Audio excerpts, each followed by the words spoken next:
You ask Tiger to solve. This deals with linear equations with one unknown.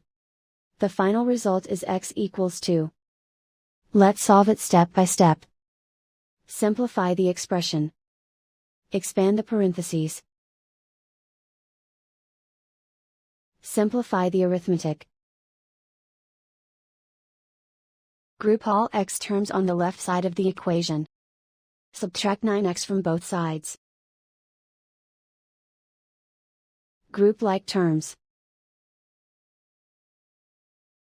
Simplify the arithmetic. Group like terms. Simplify the arithmetic.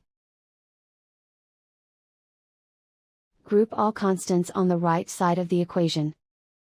Subtract 13 from both sides. Simplify the arithmetic.